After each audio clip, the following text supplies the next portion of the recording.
Welcome, everybody. I think we are live. Wonderful. If you can hear and see us, please drop a message in the chat so that we know that we are reaching all of you on our different social media channels. I'm Kari Campbell with the Dog Gurus. Welcome to our weekly Facebook Live. For those of you who are not familiar with us, the Dog Gurus help pet care businesses launch, grow, and profit. We offer business coaching services as well as staff training programs. Speaking of business and training, we are offering or hosting a live business breakthrough workshop in April in Denver, Colorado. This is a fantastic opportunity for you to come and join other industry professionals, as well as learn from the best of the best in the industry and enjoy a fabulous presentation by our keynote speaker, Amber Burkhalter.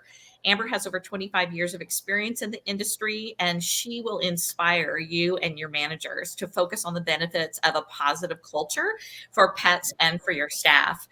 Some of our sponsors that we have for this event are Blue-9 Products. We've got Pet Exec, Pet Vet, Destination Pet, Terwisha Construction, Sync Pet, Kinbolls, Canine Grass, Ginger, the Professional Animal Care Certification Council, Better Than Home, IBPSA, Run Loyal, and so many more.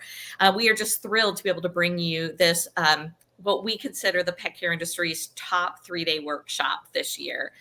Tickets are on sale now, so we just have a few VIP tickets left as well. So if you're interested in those, I'm going to drop the link in the chat, and you can go and check out the information as well as purchase tickets right online. So put that in there for you. Fabulous. See if it pops. There we go. All right. Well, wonderful. I am super excited today because we have our good friend, Jamie Popper from Blue-9 Pet Products. And Jamie is a fantastic representative for the pet care industry. She is not only knowledgeable in the products that she represents, but she has a history of training and working with dogs individually. She's a certified pet dog trainer or professional dog trainer, knowledge assessed. And she also is a certified canine fitness trainer. So if you are familiar with the FitPaws equipment, that is a program that works closely with that. And Jamie, remind me, is that through the University of Tennessee is where a lot of the training goes through for the? Yes. Yep. The Certified Canine Fitness Trainer program was through the University of Tennessee and Northeastern Seminars. Fabulous. So anyway, well, we are super glad to have you here. I'm going to let you do a little more introduction for yourself. If there's anything else you want to share before we get started. Sure. Yeah. So a little bit more about my background. I've been a certified canine fitness trainer for 5 or 6 years now, and I've been competing and training dogs for more than a decade.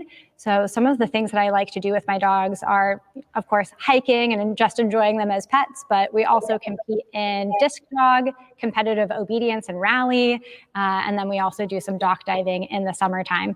So I keep my dogs really active, and as part of that, some of the things that I want to do with them is things that are designed to help prevent injuries, teach them some more of that body awareness. And we're going to talk a little bit about that today as part of the demonstration that we'll do. And we'll be using equipment from Blue-9 Pet Products.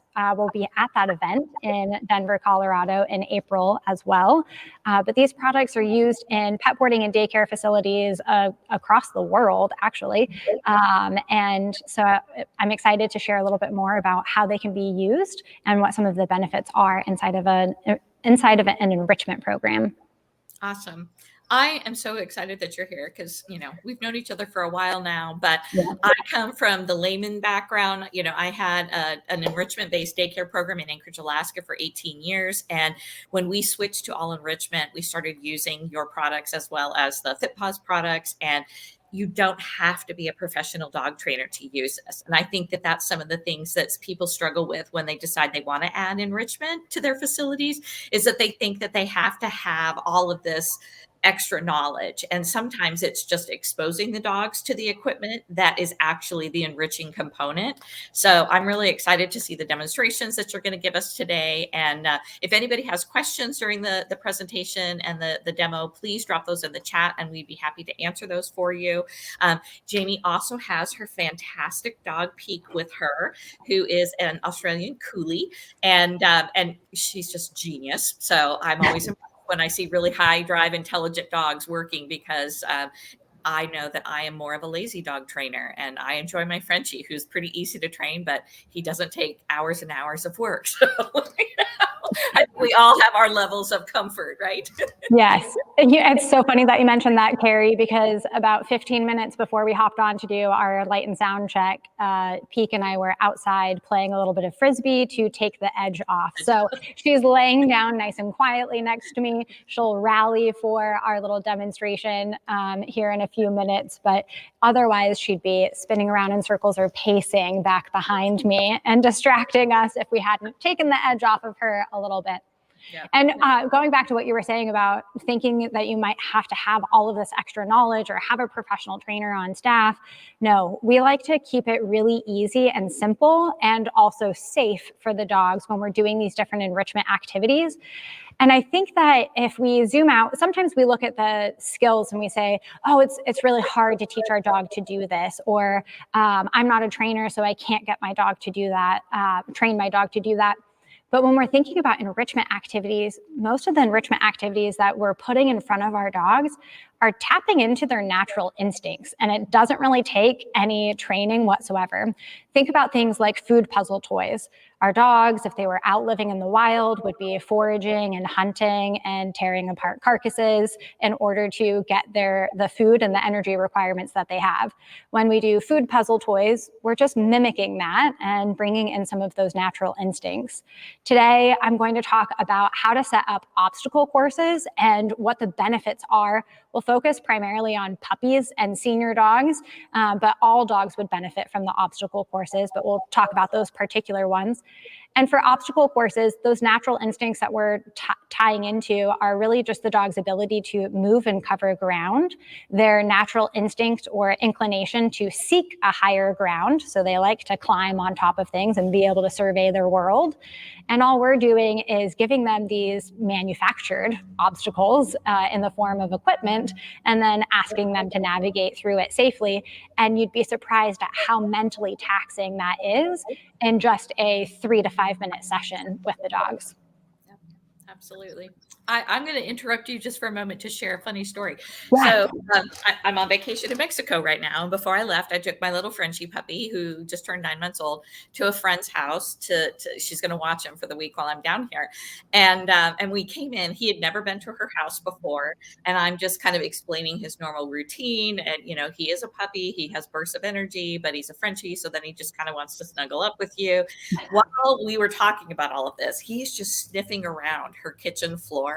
And he probably did that for 5 minutes. And then I sat down with her in her living room, and he literally just passed out on the floor. And I'm like, all that dog did was engage his olfactory system and sniff for like 5 minutes, and it wiped him out.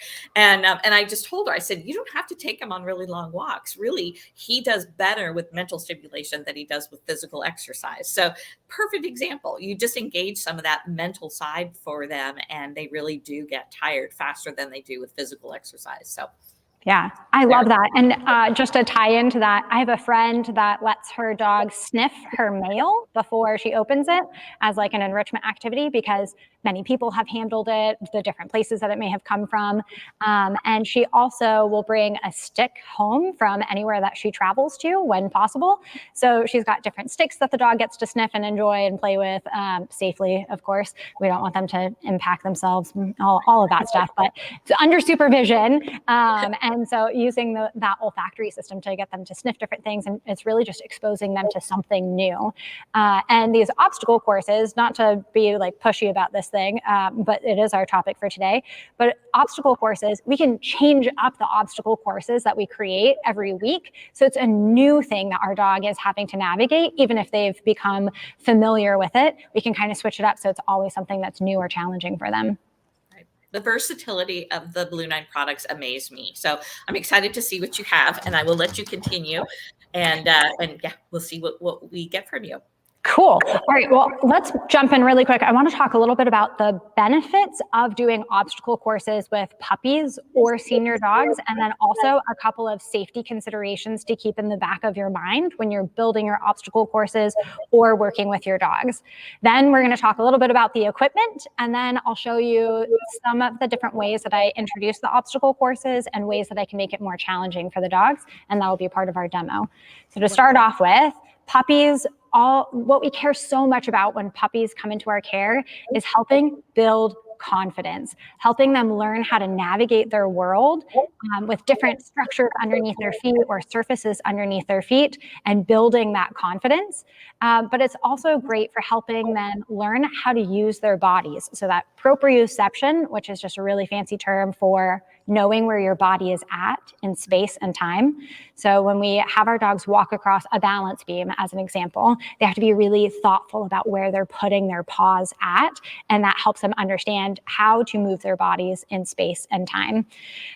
When we're working with our puppies, it's important that the structures that we build are not too tall.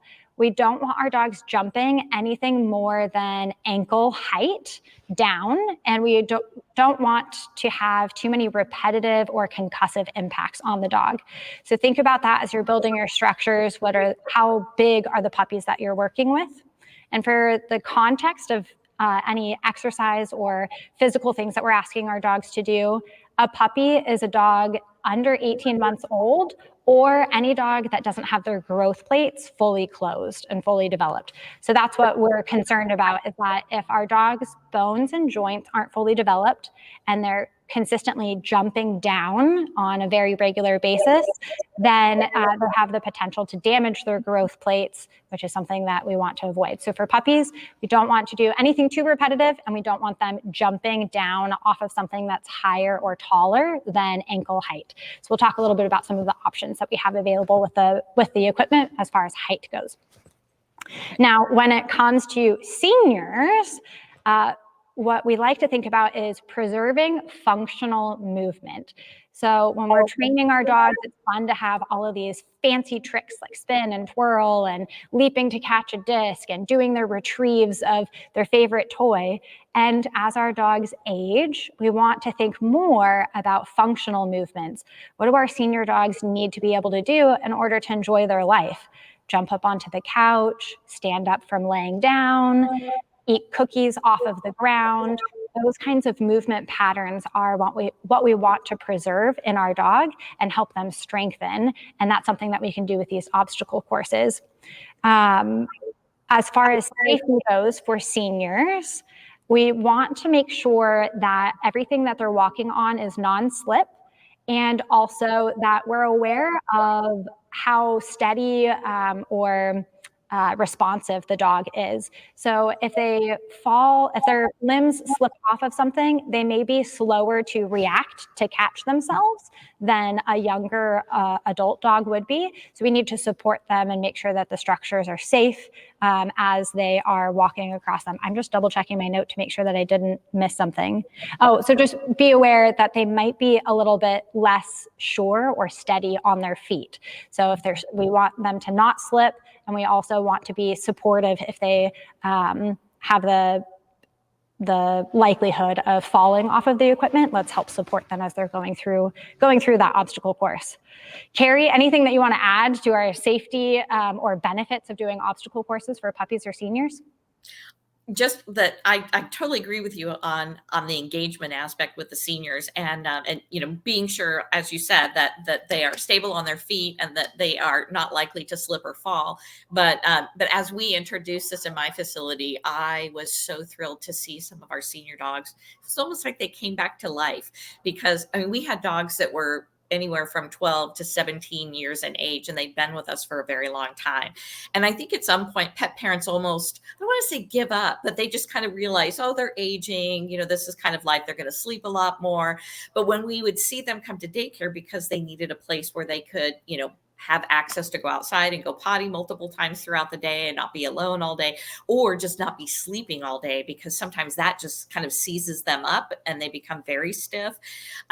They became so much more mentally engaged. And for us, it was like watching them be puppies again. And that aspect of it was so rewarding for us and the staff that were working with them. So yes, I think that, everything that you mentioned is fantastic. And I love engaging both puppies and seniors with the equipment. Yeah.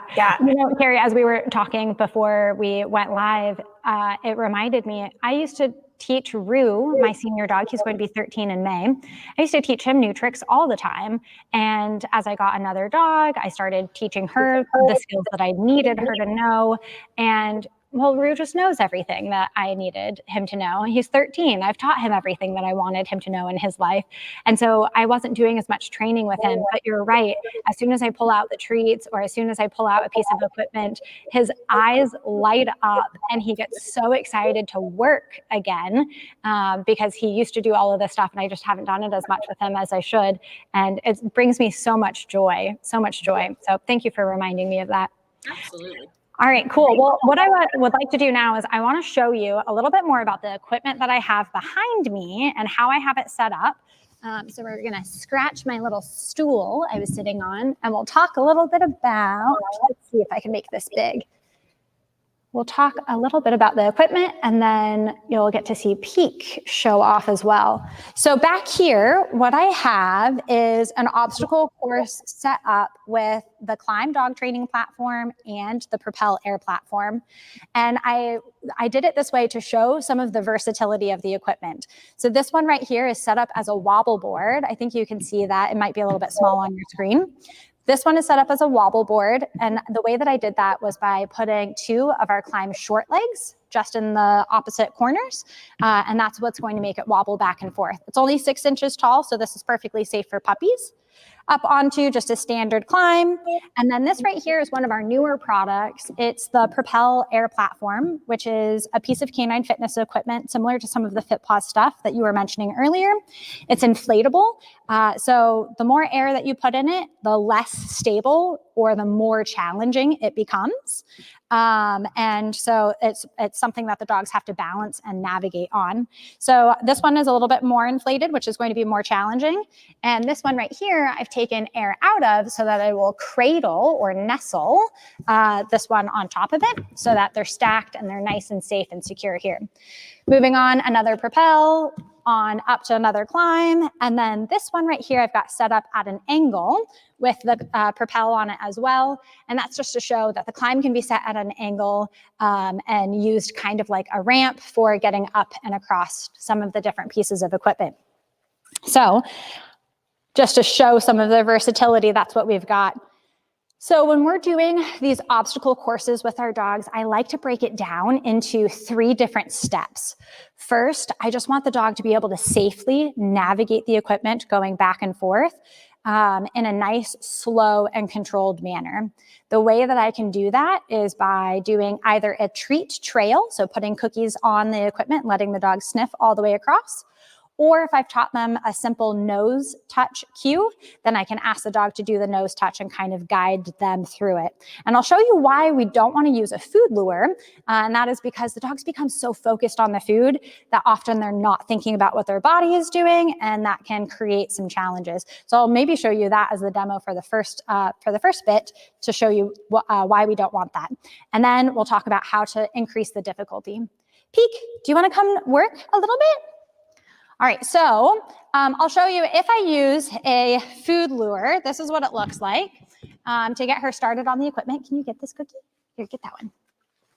So if she is looking at the treat instead of what she's doing with her body, often she's like, I'm going to make sure I'm paying attention. The dogs will slip over top of it if they get too excited about the food and they're not thinking about what their bodies are doing. Then they don't navigate the equipment as safely. I forgot, Peak doesn't get super excited about food to begin with, so she doesn't follow the food lure. That was a poor demo. So if you get a dog that's very excited about food and they're following that food lure, sometimes they're not thinking about what their paws are doing. And so that's why we don't want to just use a food lure in order to get them across the equipment. To get started, use that treat trail. So I'll show you that with Peek because she does know that one. Okay, so I can use my treat trail, putting a cookie on every couple of pieces of equipment for her to follow. And this is just her navigating the different pieces as our first step in order to get comfortable with it. Or I can ask for that nose touch cue. Yes, and give her a cookie for that. Yes. Yes, good girl. So now I can kind of slow her down and guide her through the pieces as I would like her to do them. All right, my next step or next level of difficulty, once the dog is comfortable with navigating the equipment, then I want to start asking for them to pause and hold a particular position on the equipment as we go through. So I might start off with, Peek, come. Good girl. I might start off with having her put just her front feet up here. You're going too fast. Here. Can you get that cookie? Here you go. So paw, touch, good. So just her 2 front feet up on this. Then maybe I'll ask her to do the same here. Yes.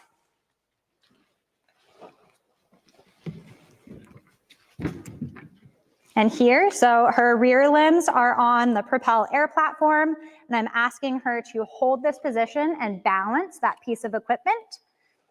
Okay, and we'll go across here. Let's see if we can get you to stop here. Can you go back? Back it up.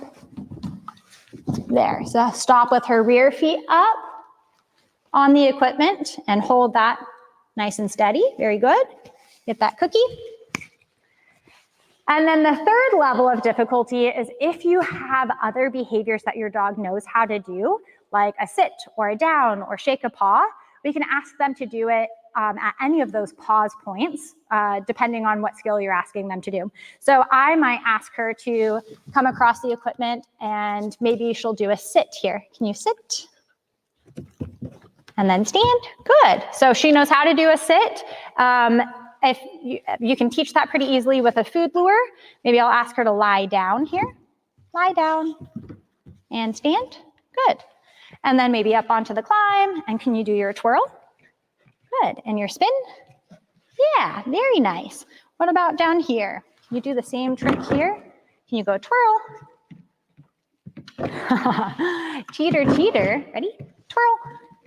Yes. Good girl. And spin. Yes, very nice. Even if she comes off of the equipment, I'm still going to reward her. She did a great job with that.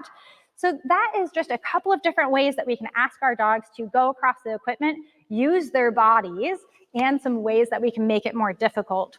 To go back to what we were talking about with puppies and senior dogs, if you're doing this with puppies, the treat trail is a great way to slow them down.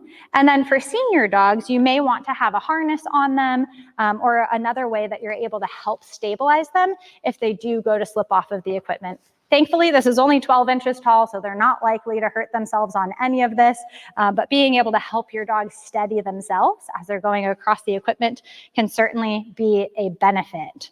So yeah, that's a little bit about what I wanted to show, but would love to hear from Kari if she's got anything else to add or if any questions have come through.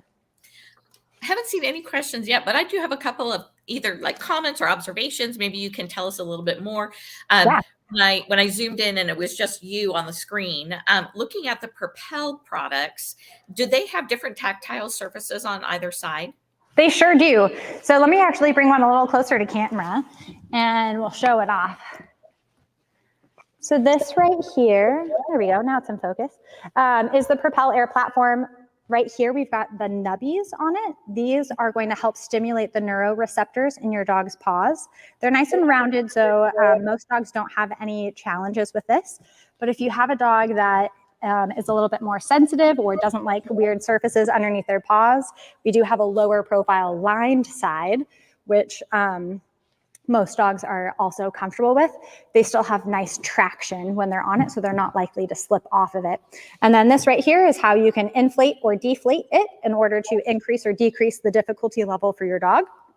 And then finally, I'll just point out, let's see, it's a little easier to see on this side. The Pro grid lines that we have built into it, these right here help with understanding whether or not the dog is standing balanced on the equipment. So it divides it in half vertically and horizontally so that you're able to determine whether or not the dog is balanced from left to right and front to back on the equipment. And then there's also connection pieces. So if you want to connect these to a climb platform or connect them to other Propel Air platforms, then you have even more added stability and safety in the equipment. Great question. I always forget to point out that the features of the nubbies. Yeah.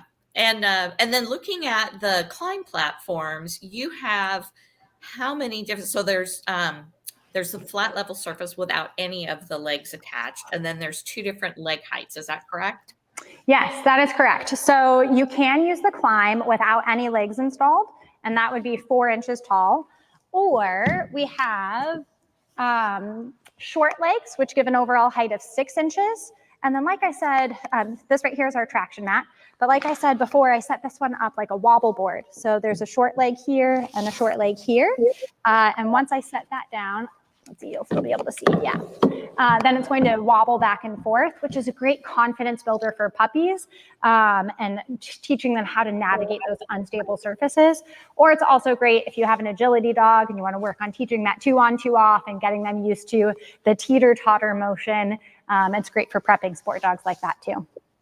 Awesome. And then you were mentioning the climb set up at an angle as well. So even more ways, even if you've only got 1 or 2 climb platforms, there's lots of different ways that you can configure them. If you only have 1 or 2 pieces of equipment, you can still set up an obstacle course. You just have to get a little bit more creative with the activities you have them do with just 1 or 2 pieces.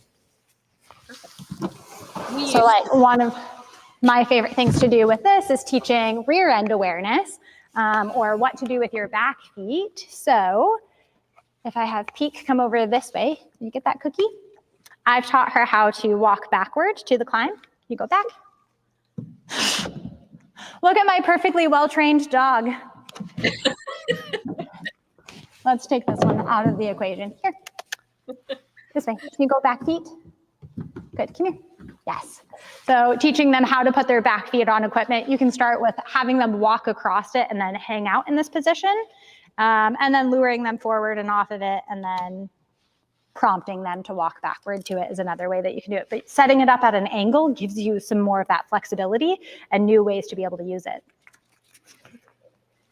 So Jamie, I want to ask, because you are both a certified professional dog trainer as well as the certified canine fitness trainer. I know when I've done research on the FitPaws equipment and talking about kind of hind end or rear end awareness, why is that important, especially as dogs age?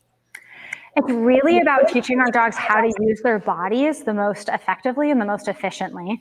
And so when the body awareness and the individual limb awareness, one of the best examples I can give is that if I am out on a hike with my dog and maybe they're walking across a log and one paw slips off of the log, if the dog has done some rear end awareness exercises or any other body awareness exercises, then they're going to understand how to engage that limb in order to stabilize themselves on the log and then safely finish navigating the obstacle.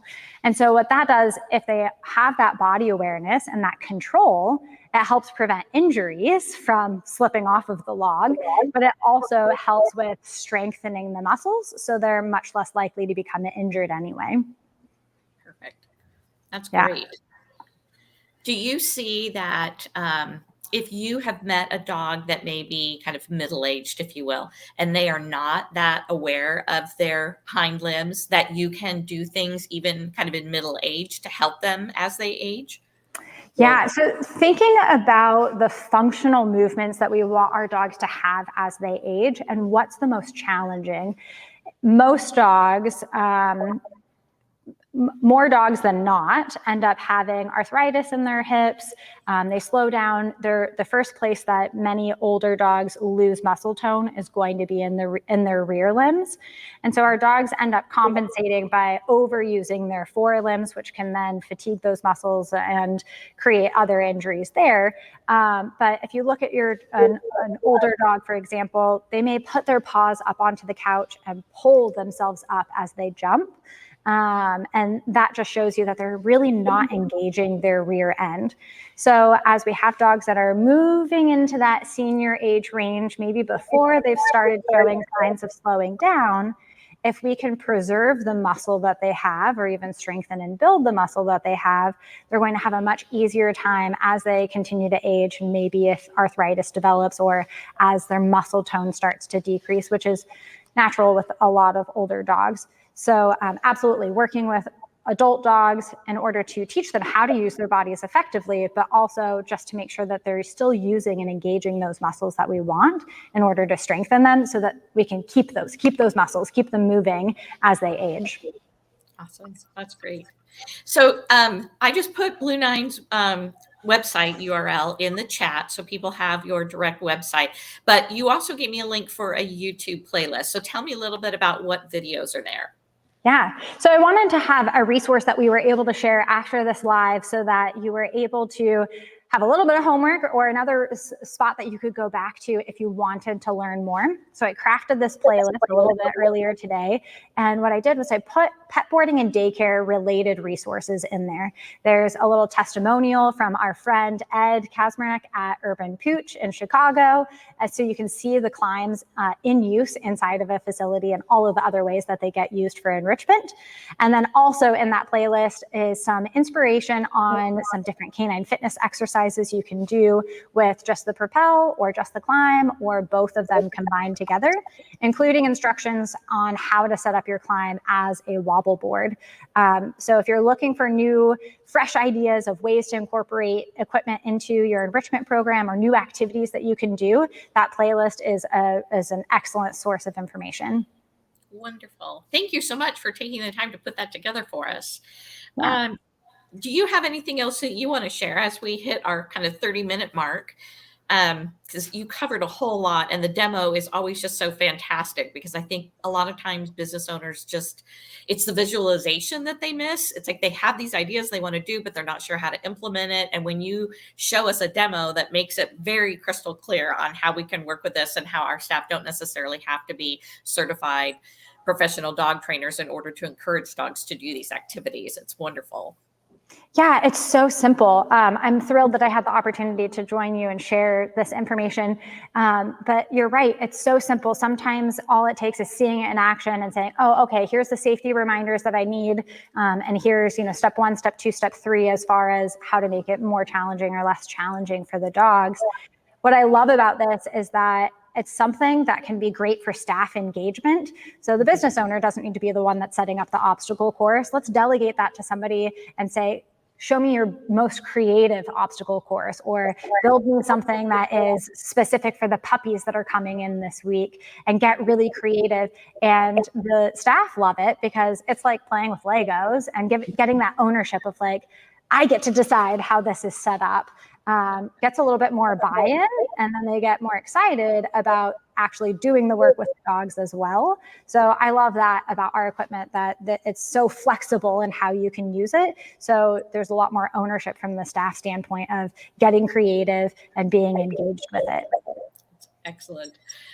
Yeah, I used to tell my staff, we are only limited by our own imaginations. And so often your staff are more creative and energetic than you are. So it's always really fun to see what they come up with every day when they're setting up the equipment. But I am also just going to drop back in the chat the link for the Business Breakthrough Workshop, which is in Denver, Colorado, April 9th, 10th, and 11th. Yeah, we're like 3 or 4 weeks out from it.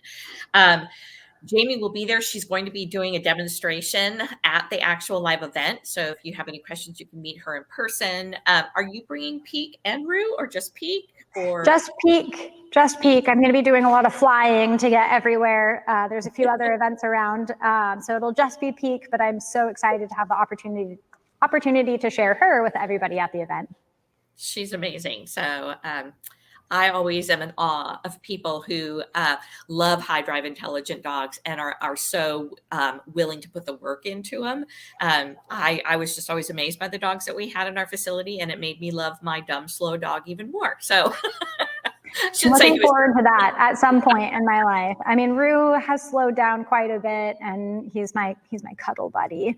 Yeah. So I've got that. Peak is the one that gets me out of bed in the morning and out onto the hiking trails every weekend. But it's nice just to have that little couch potato to snuggle up with sometimes too. Absolutely. The other thing I'm going to post in the chat is our Facebook group, which is the Grow Your Pet Care Business Facebook group. It's free to join that. We just have 2 rules, and that is be kind to people and don't try to sell things. So I'm going to drop that in the chat as well. Jess Ocon, she's there. What does she say? There's some drivey Frenchies out there. Give those bowling balls with legs some credit. That's very true. I have to say, Jess, I haven't had a puppy in 22 years. So actually having a puppy and doing the training with him has been a real joy, because I have learned so much more in the 22-year span about dogs and having patience, and I have capitalized on some of his natural abilities, things that he just kept offering to me, and I turned into a shake, or give a paw. I mean, it was just, he has just been such a joy to work with. So yes, there are some good Frenchies out there. So actually, there's no bad dog, right? There are no bad dogs. They're all fantastic. It's just how much we choose to put into it that makes them even better. So, well, Jamie, thank you so very much for joining me today. It's just been a joy to see you again and to see Peak, and look forward to seeing you next month at the Business Breakthrough Workshop in Denver. And we will sign off for today. Thanks everybody for joining us. Thank you so much for having me.